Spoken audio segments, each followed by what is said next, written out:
Margaret Callahan did not look like anyone special. That was not her fault.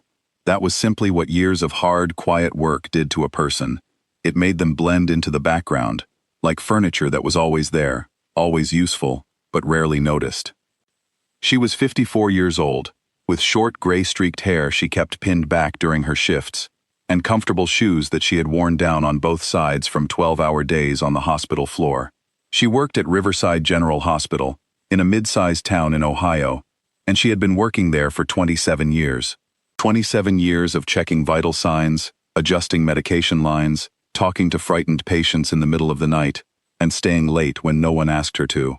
Her colleagues called her Maggie. The patients called her an angel. The hospital administration barely called her at all. There was a new hospital director, Dr. Harlan Voss. He had arrived 2 years earlier from a large city hospital, carrying expensive shoes, a confident handshake, and very clear ideas about how a hospital should be run. In his view, physicians made decisions, nurses carried them out. It was simple, it was efficient, and it was, in Maggie's experience, deeply wrong. But she never said so out loud. She was not that kind of person. She had applied once for a department leadership position. She had 27 years of experience, the respect of every doctor who had ever worked alongside her, and a record that had no equal in that building. Dr. Voss had reviewed her application and passed it to a younger physician with 3 years of experience and a clean white coat. When a colleague asked him privately about his decision, he said, "Maggie is a great nurse. Let her stay at the bedside where she belongs." Those words made their way back to her, the way things always do in a hospital. She heard them, nodded once, and went back to work. That was Maggie. The morning of October the 14th began like any other Tuesday. The air outside was cool and gray. The ICU was calm, which meant everyone inside it was fighting quietly rather than openly. Maggie had arrived at 6 in the morning, taken a handover from the night shift, and was already reviewing her patient's overnight charts when the charge nurse poked her head in and said a new admission was coming from the emergency room. Maggie put down her coffee and got ready. But that is not the moment this story is truly about. The real moment came at 2 in the afternoon. Maggie had just walked a patient to the hospital's front entrance, an elderly woman named Dorothy who was being discharged after a hip replacement. Dorothy had no family to pick her up, so Maggie walked with her all the way to the front doors, carrying her small bag, making sure the transport van was truly there before letting go. It was the kind of thing that was not in Maggie's job description. It was the kind of thing she did anyway. She was standing near the entrance, watching Dorothy's van pull away, when she heard it. A low rumble, growing louder. Engines, many of them, together, in a rhythm that was deliberate and organized. She turned and saw the convoy coming down the hospital's main road. 12 vehicles, black and official, moving in tight formation. Military vehicles mixed with large, dark SUVs, all of them carrying small American flags on their front corners. A crowd was already forming near the windows. A young nurse beside Maggie whispered, "What is happening?" Maggie did not answer, because she was already walking forward.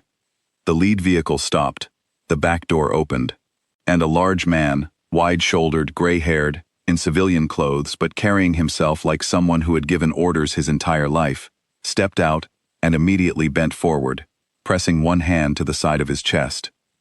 Maggie saw it before anyone else registered what they were looking at. The way his jaw tightened, the way his breathing changed, the color leaving his face. She had seen it hundreds of times, and her body responded before her mind had finished the thought. She was beside him in 4 steps. "Sir, I need you to look at me. Can you tell me what you are feeling right now?" The man looked at her, surprised, because she had appeared from nowhere, and because she was speaking to him with a calm authority that cut through his discomfort. "Chest," he said. "Pressure. Left arm. How long?" 20 minutes. Maybe more." Maggie turned, and her voice changed. It did not get louder. It got clearer. "I need a crash cart at the front entrance now. Call the code. Get a gurney out here." She turned back to the man. "I am going to help you. You are in the right place. Can you walk with me?" His aides were scrambling. His security team was on their phones. 2 physicians who had heard the commotion were jogging toward the entrance. But in the parking lot, in those first critical minutes, it was Maggie who was moving. Maggie who was guiding him. Maggie, whose hand was on his wrist, reading his pulse with her fingers while the gurney was being wheeled out. His name, she would learn in the next few minutes, was Major General Thomas Hargrove. He was 68 years old, decorated, retired, and being transported across the country as part of a Veterans Honor event. His convoy had been passing through when the symptoms became too serious to ignore, and his team had driven him to the nearest hospital at speed. He did not know he had pulled up to the hospital where Maggie Callahan worked. Inside, the atmosphere shifted completely. Dr. Voss appeared, as he always did when something important was happening, straightening his coat and speaking in the measured tone of a man who wanted to be clearly in charge. He shook hands with the general's senior aide, a woman named Colonel Patricia Dean, and assured her that the general was receiving the finest care. Maggie was already in the room, working. The attending physician arrived and took over the primary assessment, which was correct. That was how it was supposed to work. Maggie moved to the side and began managing the lines, the monitors, the ordered medications. She documented everything in real time, her handwriting steady and precise. And then she saw it. The attending physician had put in a medication order in the rush, a common drug for cardiac events, correct in choice, but wrong in dose. The decimal point was in the wrong place. It was the kind of mistake that happened when experienced people moved too quickly under pressure. It was the kind of mistake that, uncorrected, could cause serious harm.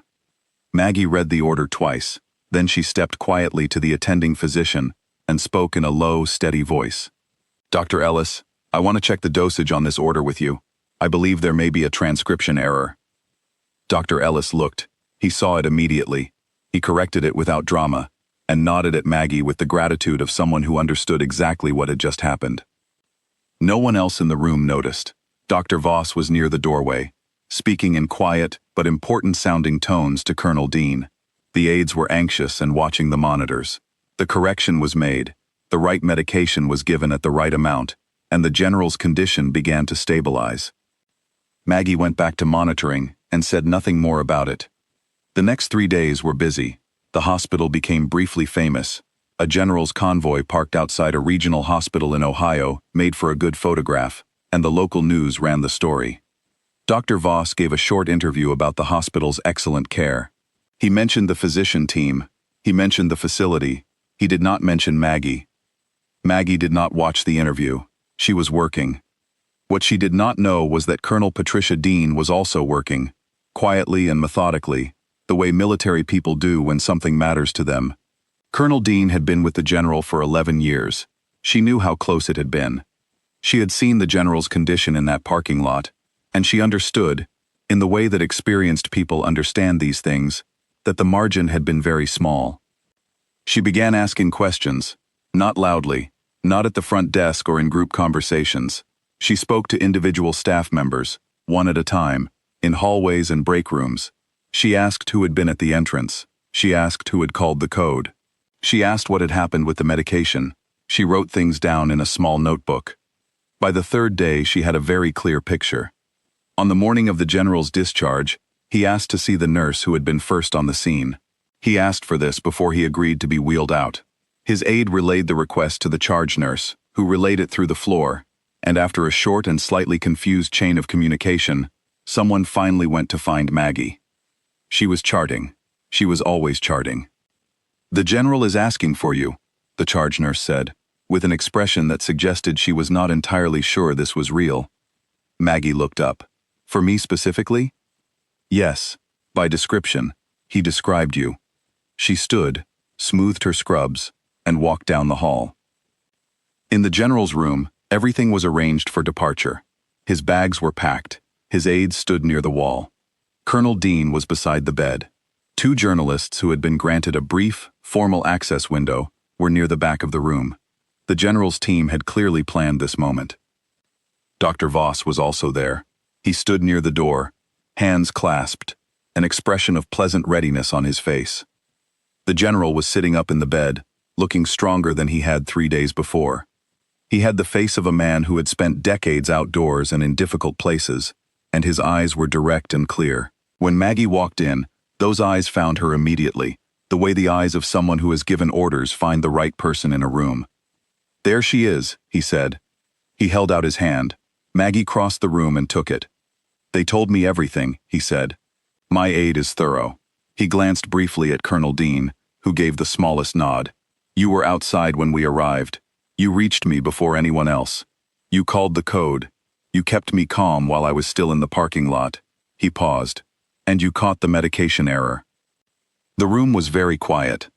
"I have been in difficult situations," General Hargrove continued.